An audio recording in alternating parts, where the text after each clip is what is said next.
మన జగనన్న అమ్మయ్య వచ్చావా పెద్ద ముత్తైదు ఇంకా రాలేదేంటా అనుకున్నా నా తల్లి. ఏదైతే నవరత్నాలని మన మేనిఫెస్టో ఇచ్చామో, మనం ఏదైతే చెప్పామో చూసాను 99% మేనిఫెస్టో అమలు చేసినటువంటి ప్రభుత్వం జగనన్న ప్రభుత్వం అని. మాకు తెలదలే నీ మా అత్తగారు తెలివితేటలో నా కాడ చూపించు. వైఎస్ఆర్ కాంగ్రెస్ పార్టీకి సంబంధించినటువంటి ప్రతి ఒక్క నాయకుడు కాలర్ ఎగరేసుకొని చెప్పగలిగాడు. ఎలా ఉందిరా షేక్ షేక్ షేక్ ఆడిస్తాను. ఈరోజు మనం అడుగుతా ఉన్నాం ఈ కూటమి ప్రభుత్వాన్ని, చంద్రబాబు నాయుడు గారిని, మీరు ఇచ్చిన మాట మీద మీరు నిలబడండి అని వైఎస్ఆర్ కాంగ్రెస్ పార్టీ ఈ రోజు ప్రశ్నిస్తుంది. కాస్త జ్వరంగా ఉండేసరికి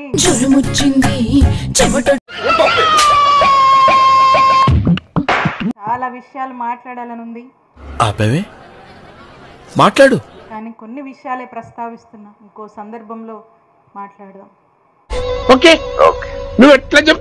చిలకలూరిపేట నియోజకవర్గంలో ఎవరిని అడిగినా చెప్తారు, ఇక్కడ నుంచి స్టేట్ వరకు 2014 నుంచి 2019 వరకు ఇక్కడ ఉన్నటువంటి ఈ ఎమ్మెల్యే మీ ఊళ్ళో తెలివితేటలు ఇక్కడ వాడకు. ఎన్ని మోసాలు చేశాడు, ఎన్ని అరాచకాలు చేశాడు.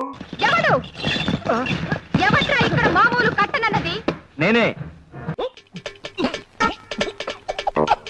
ఆఖరికి జర్నలిస్టులను కూడా చంపించాడనేటువంటి విషయం రాష్ట్రం మొత్తం కూడా తెలుసు. అయినా సరే ఆ రోజున మీరు నిలబడి మీ రజనమ్మ ఇక్కడ జగనన్న ఆశీస్సులతో మనకి ఎప్పుడు చూడు అన్నా అన్నా సైన్మాలో రీసౌండింగ్ లెక్క మనకి ఇక్కడ అవకాశం వచ్చి ఇక్కడ నిలబడి పోటీ చేసే అవకాశం వస్తే సరే అది నిజమే కదా. అలాంటి అరాచకాలు అక్రమాలు అలాంటి ఒక మూర్ఖుడిని మీరు ఎదిరించి నిలబడి మీ రజనమ్మను గెలిపించారు. ఘనత మీకు దక్కుతుంది. మీ అందరికీ కూడా నేను ఎప్పటికీ రుణపడి ఉంటాను. జరుగుతుంది అవన్నీ నమ్మే ఉంటే నీ ఫేస్ లాగే నువ్వు ఏదో కన్నాలేసుకు బతకాల్సి వస్తుందిరా. సరే, పార్టీ ఆదేశించింది, మన నాయకుడు చెప్పాడు. అంత హార్ష్గా మాట్లాడుతుంది, నేను ఫీల్ అవుతాను. మొన్నటిసారి మీ గుంటూరు వెళ్ళి పోటీ చేయాల్సి వచ్చింది. ఎంత ఘోరం జరిగిపోయిందిరా. నా అవసరం అక్కడ ఉందని భావించి మన నాయకుడు చెప్పాడు. ఓహో, కామెడీ చేస్తున్నావా? మన నాయకుడు ఏ మాట చెప్తే ఆ మాట పాటించడం తప్పితే ఈ రజనమ్మకు ఎదురు చెప్పడం తెలీదు.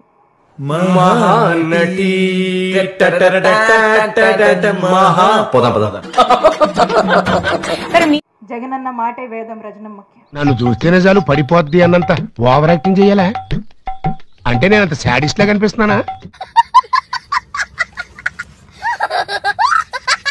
ఒక్కసారి అనిపిస్తా ఉంటది, మీ అందరినీ వదిలేసి ఆ ఊరెళ్ళి పోటీ చేయడము.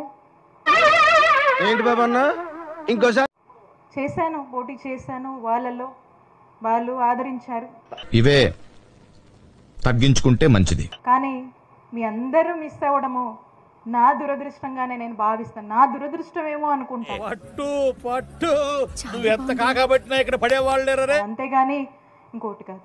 నాతో చెప్తే చెప్పావు కానీ ఇంకెవరితో చెప్పకు, ఎవరు నమ్మరు. ఇంకోటి కాదు. అయినా ఈరోజు మళ్ళా జగనన్న మీ మధ్యకు పంపించి ఎదవల్ వేరే ఊరి నుంచి రావాలా, మాకు ఉన్నారు, మిమ్మల్ని రిప్రజెంట్ చేయమనడము, ఇక్కడ మీతో మీకున్న కష్టాల్లో తోడుగా ఉండమనడం. ఇంకో 10 తరాల తర్వాత కూడా తెలుగు సినిమా నటి ప్రస్తావన వస్తే ముందుగా నీ పేరే తలుచుకుంటారు తల్లి. ఈ నియోజకవర్గాన్ని మళ్ళా రిప్రజెంట్ చేయడం మరొకసారి నా అదృష్టంగా భావిస్తున్నానని తెలియజేసుకుంటున్నాను. అలాంటప్పుడు ఇక్కడ గెలిచినటువంటి ఈ ఎమ్మెల్యే నీకు దండమమ్మా, నువ్వెక్కడ దొరికావే నాకు? ఈయన అరాచకాలు ఎవరికి తెలియవండి? నువ్వు నేను మాట్లాడుకోవాలి అన్న గురించి. చూడటం కాదండి, మీరు చెయ్యాలంతే.